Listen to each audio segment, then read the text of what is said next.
Election కమిషనర్గా Sanjay Kumar, ED మాజీ chief పేరును పరిశీలిస్తున్న కేంద్రం, ఎన్ఐఏ చీఫ్ దినకర్ గుప్తా సహా మరికొందరి పేర్లు సైతం వాళ్ళ పరిశీలనలో ఉన్నాయి. కేంద్ర ఎన్నికల కమిషనర్ పదవికి అరుణ్ గోయల్ రాజీనామా చేయడంతో ఏర్పడిన ఖాళీతో పాటు అంతకుముందు ఖాళీ అయిన పోస్టును సైతం భర్తీ చేసేందుకు కేంద్రం కసరత్తు చేస్తున్నది. ఈ క్రమంలో Sanjay Kumar, PC Modi, JB Mohapatra, NIA chief Dinakar Gupta, Radha S Chauhan పేర్లు ప్రముఖంగా వినిపిస్తున్నాయని చెప్పేసి చూస్తున్నాం. మరి సంజయ్ కుమార్ని తీసుకుంటారా లేదు అనంటే పిసి మోడీని తీసుకుంటారా అనేది కూడా చూడాల్సిన అవసరం ఉంది. ఏదైనా మొత్తానికి ఎన్ఐఏ చీఫ్ దినకర్ గుప్తా పేరు కూడా వినబడతా ఉంది.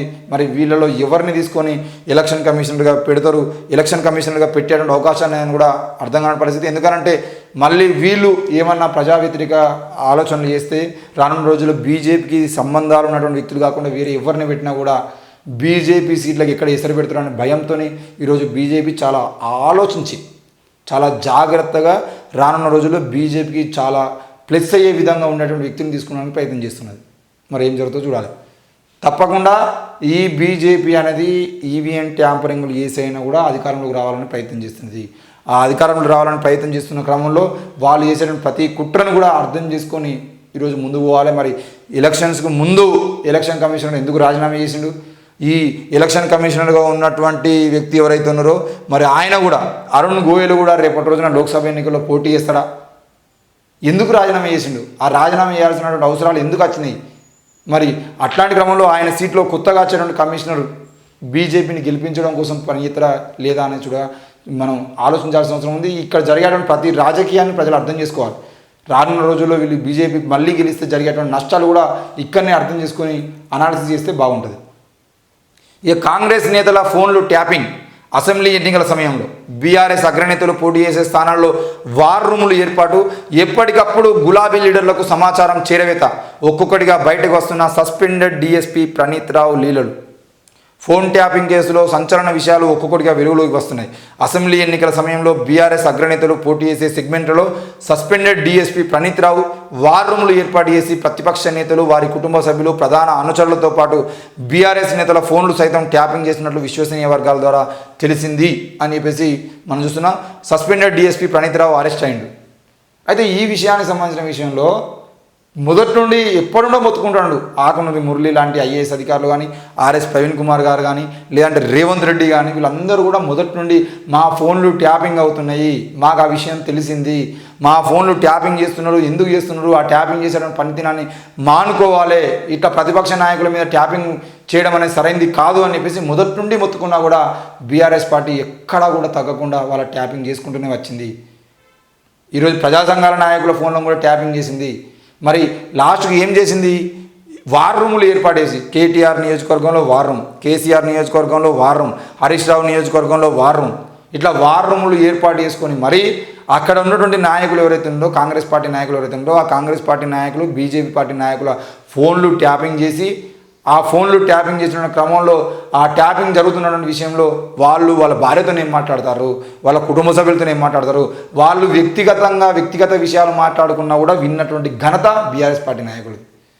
అందుకే ఆడ ఎలక్షన్ రిజల్ట్స్ కాంగ్రెస్ పార్టీకి అనుకూలంగా వస్తున్నాయి అని చెప్పేసి తెలిసి అప్పటికప్పుడు వచ్చి 25 హార్డ్ డిస్కులని, కంప్యూటర్లు అన్నింటినీ ధ్వంసం చేసి సీసీ కెమెరాలు ఆఫ్ చేసి మరి సీసీ కెమెరాలు మొత్తానికి బంద్ చేసి ఆ హార్డ్ డిస్క్ను మొత్తాన్ని ధ్వంసం చేసిన అనే విషయం కూడా వినబడతా ఉంది. మరి ప్రణీత్ రావుకు సంబంధించిన విషయంలో ప్రణీత్ రావును అరెస్ట్ చేసిరు. ప్రణీత్ రావు వ్యక్తిగతంగా తన స్వార్థం కోసం చేసినటువంటి ట్యాపింగ్ కాదు ఇది. దీని వెనుకాల ఎవరున్నారు? ప్రణీత్ రావు ట్యాపింగ్ చేస్తే ప్రణీత్ రావును ట్యాపింగ్ చేసింది ఎవరు? ఆ ప్రణీత్ రావును ట్యాపింగ్ చేసిన వ్యక్తుల మీద కేసులు నమోదు చేయాలి, వాళ్ళని అరెస్ట్ చేయాలి, వాళ్ళని జైలు పంపించాలి. అప్పుడు ఇంకోసారి అధికారంలో ఉన్నటువంటి ఇంకో నాయకుడు ట్యాపింగ్ చేసిన పనిని ముందు పెట్టుకోడు. ప్రణీత్ రావును అరెస్ట్ చేసి జైలు పంపితే ఏం లాభం? ఆయన అందులో బాధితుడవుతాడు. ట్యాపింగ్ కేసులో ఒక పోలీస్ అధికారి బాధితులుగా మారుతాడు.